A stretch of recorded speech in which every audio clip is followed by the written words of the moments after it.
Entonces, retomando el ejemplo anterior, comenzando por la primera subetapa, esta sería la fotointerpretación preliminar. Entonces, por ejemplo, de este predio, luego de la fotointerpretación se van a haber definido 3 unidades fisiográficas, como puede ser una loma, una media loma y un bajo.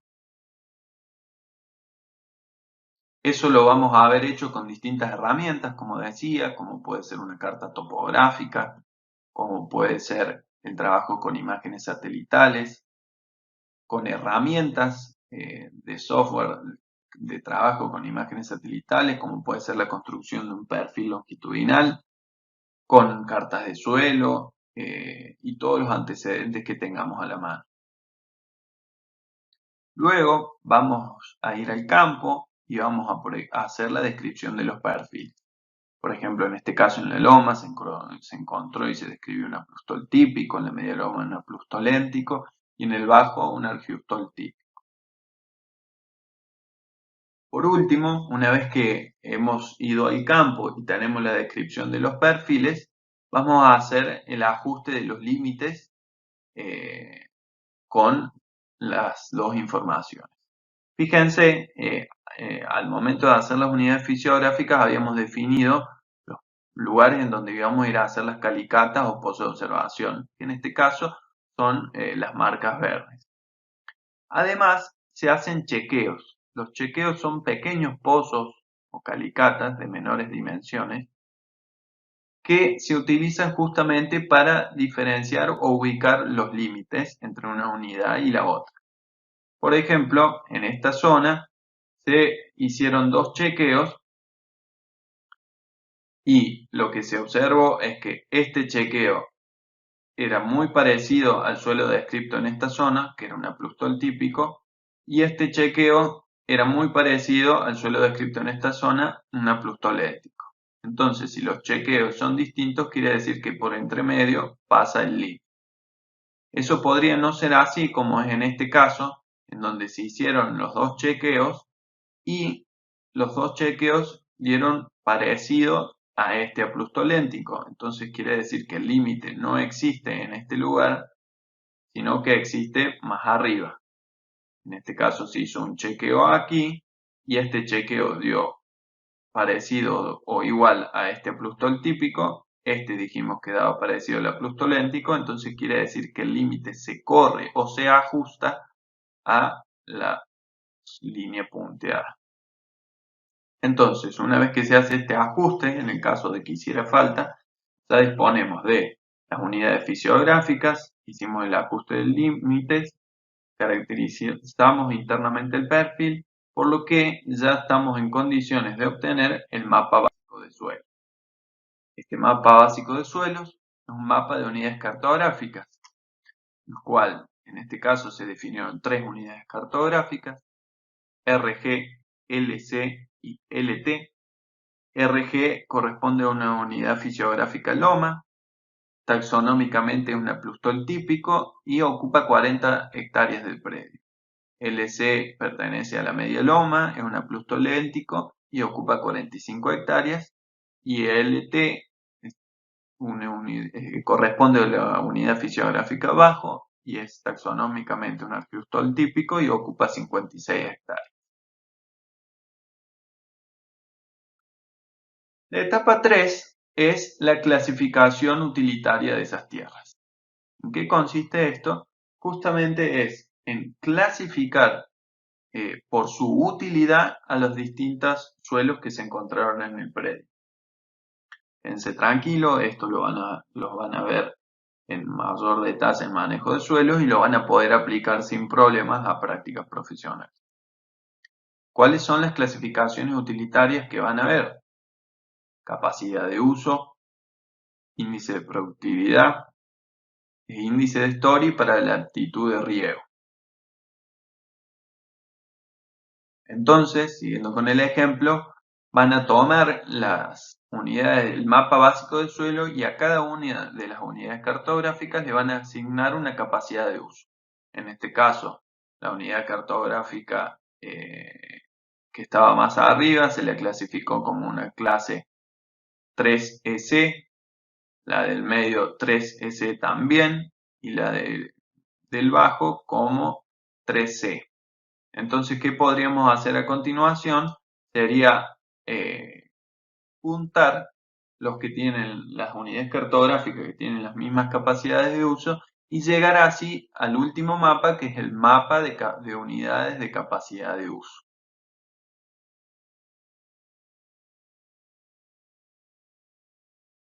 Vamos con la etapa 4, que es la etapa de propuestas de uso y manejo. A esta altura, ustedes van a haber hecho un diagnóstico muy intenso y muy bueno en las primeras 3 etapas. Lo que van a tener que hacer ahora con ese diagnóstico es, en función del mismo, identificar las limitantes que tenga ese sistema y en función de esas limitantes hacer propuestas de manejo para las mismas. Las propuestas de manejo que realicen van a tener que ser considerando tanto las características permanentes del suelo, que es las que tuvimos en cuenta para hacer las clasificaciones utilitarias, como las temporarias o antrópicas. Van a tener que fundamentar por aceptación o rechazo las propuestas que hagan y siempre en función de las limitantes. Por ejemplo, dado que las pendientes son bajas, no es necesario realizar obras ingenieriles de control de erosión hídrica, o que debido a la mala calidad del agua no es posible regar. En ese caso, la limitante sería la mala calidad del agua y la propuesta sería la de no regar. ¿Cuáles son ejemplos de limitantes a considerar o tener en cuenta para las propuestas? Bueno, limitantes tenemos de todos tipos. Por ejemplo, topográficas, como pendientes excesivas, la ubicación del campo dentro de la cuenca, si se encuentra en la parte alta o en la parte baja de la misma, el área de aporte de esa cuenca, la presencia o no de cauces o vías de escurrimiento, limitantes de tipo edáficas, tanto permanentes como antrópicas, como puede ser la textura que tenga ese suelo, cementaciones presentes, la presencia o no de sales y de sodio, la pedregosidad que pueda tener, la capacidad de retención de agua que tenga ese suelo, anegamiento, y antrópicas como pueden ser compactaciones, ya sean superficiales como el planchado o subsuperficiales como un piso de arado, una estructura débil, una mala infiltración, fertilidad química insuficiente. Van a tener limitantes desde el punto de vista hidrológico, como puede ser la cantidad o la calidad del agua, el origen de esa agua, el periodo de uso, puede ser que de pronto tengan una fuente de agua que solo sea posible usar en una época del año, y cuestiones legales. Habrá lugares en donde podrán utilizar el agua para regar y lugares en los que no. Limitantes en cuanto al uso actual, a los cultivos y sus requerimientos hídricos. No van a poder hacer todos los cultivos en la zona en función del requerimiento hídrico de ese cultivo. Y por otro lado, no van a poder utilizar cualquier cultivar eh, dependiendo del largo del ciclo vegetativo de ese cultivo, por ejemplo. Limitantes de tipo climáticas en cuanto a temperaturas, sea excesivas o muy bajas.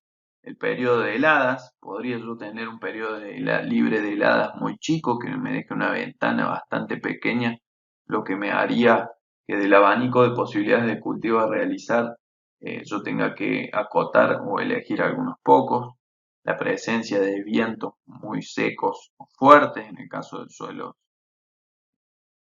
arenosos, precipitaciones, ya sea por exceso o por déficit, insolación, y aspectos desde el punto de vista sociales, como pueden ser los intereses del productor, los recursos económicos o financieros del mismo, eh, la producción que se hace en la zona. A lo mejor me ocurre que lo mejor que puedo hacer es hacer un cultivo de algodón y después resulta que en la zona no hay ninguna cosechadora con la cual yo pueda cosechar el cultivo.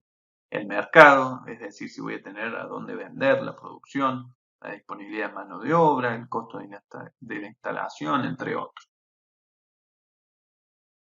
Vamos ahora con algunos ejemplos de propuestas, digamos, que son soluciones frente a alguna de las limitantes que hemos identificado anteriormente. Podría ser proponer la sistematización de suelos, es decir, la realización de terrazas y canales de desagüe para control de erosión hídrica, la rotación de cultivos para aumentar, por ejemplo, el contenido de materia orgánica de un suelo o para mejorar la efectividad de las precipitaciones, fertilización. Puedo proponer cambiar o elegir un sistema de labranza diferente. Voy a proponer una fecha de siembra o de implantación y un manejo sanitario particular. Puedo proponer cambiar el marco de plantación o la forma de siembra, achicando el espaciamiento entre surcos. Puedo hacer intersiembras. Puedo proponer implementar agricultura de precisión en el predio, cultivos en franja, cortinas forestales o forestación de médanos en el caso de suelos arenosos, diseño de aguadas y utilización de efluentes en sistemas mixtos o ganaderos, diseño o evaluación de sistemas de riego, corrección de suelos salinos sódicos, entre otros. Asimismo, también va a haber situaciones en las que voy a tener que recurrir a la realización de prácticas estructurales que implican una mayor inversión y una durabilidad mayor a lo largo del tiempo, como puede ser la construcción de bordos a nivel, de terrazas a nivel o de absorción, de terrazas de desagüe y canales de desagüe, microembalses. Y esto se los ponemos aquí para que puedan ver en esta etapa en la cual van a tener que hacer propuestas. Una de las propuestas más importantes que van a tener que justificar por sí o por no va a ser la propuesta del riego. Hacia el final de la guía, como les decía, tiene este esquema, que es un esquema orientativo para la toma de decisiones sobre adopción del sistema de riego, en donde les va a servir para decidir si regar o no regar en el predio. Fíjense, es muy sencillo, funciona como una clave dicotómica y en función del tipo de sistema, ya sea agrícola, mixto, ganadero, de las instalaciones de las que se disponga, de la condición topográfica y edáfica del predio y distintos factores, los va a ir guiando hacia la decisión de regar o no regar. Por último, la etapa 5 es la selección y prácticas de uso y manejo desarrollada de todas de las que habían elegido. ¿En qué consiste esto? De la totalidad de propuestas que hicieron en la etapa 4, identificada la propuesta, ahora en la etapa 5 lo que van a hacer es hacer el desarrollo completo de esa propuesta. Por ejemplo, con el ejemplo que venimos antes. A lo mejor en la etapa 4 pudieron identificar que la rotación que se hacía en el predio no era la correcta y proponen una nueva rotación. Entonces, en la etapa 5 retomarán esa propuesta que hicieron en la etapa 4 y aquí la desarrollarán de manera completa, explicando la secuencia, qué cultivos van a elegir para la rotación, de qué manera los van a ordenar, es decir, la secuencia en la que los van a colocar, van a justificar el porqué de la inclusión de esos cultivos y van a armar la rotación como están viendo ahí. O por ejemplo, al momento de haber decidido realizar un riego, van a tener que hacer el cálculo y análisis de la lámina de ese riego. O en el caso de tener problemas de erosión hídrica, van a plantear y desarrollar la realización de sistematización de suelo, en este caso un proyecto de diseño de terrazas y canales de desagüe para control de erosión hídrica.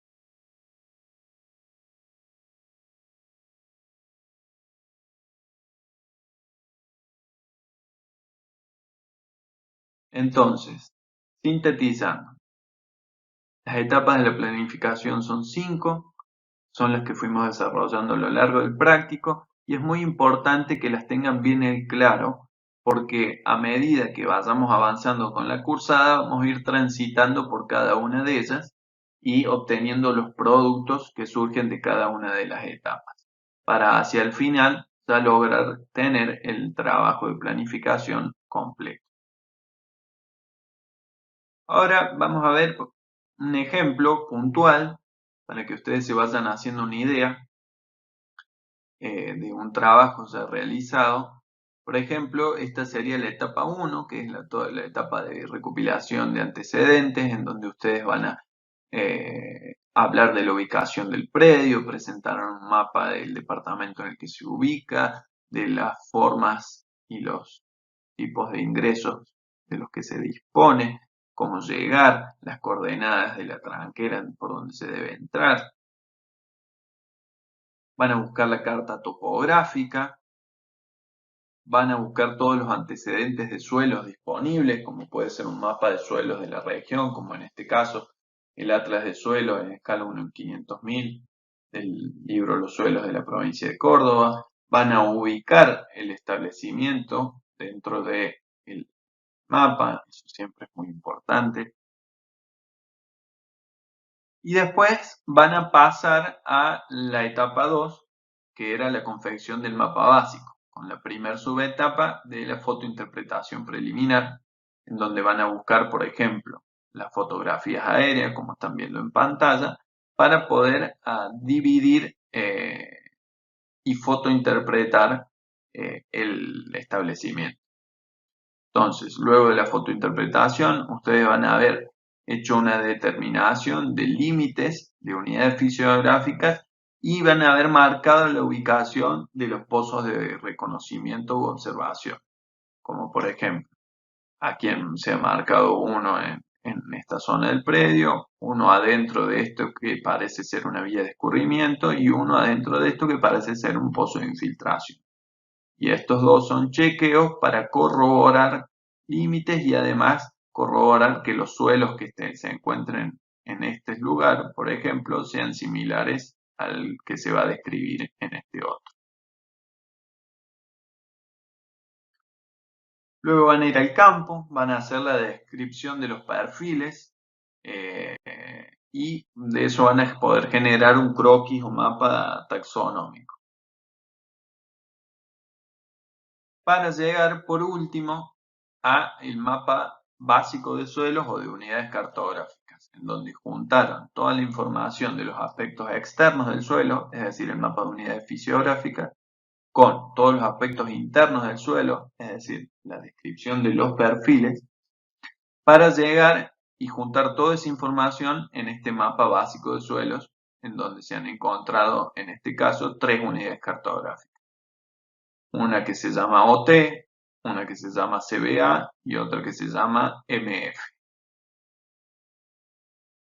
A continuación, lo que van a hacer en la etapa 3 de la planificación de predio va a ser hacer la clasificación utilitaria de esas unidades cartográficas determinadas. Entonces fíjense que vamos a pasar de un mapa como este, donde teníamos todos los límites, a un mapa como este, en donde a la unidad cartográfica OT y MF se le asignó la misma capacidad de uso y lo único que tiene capacidad de uso diferente es la unidad cartográfica Colonia Videla, que tiene una capacidad de uso 4WS. Y bueno, a continuación entonces seguiríamos con la etapa 4, que sería la propuesta de alternativas de manejo, y la etapa 5 con la selección y desarrollo de esas alternativas.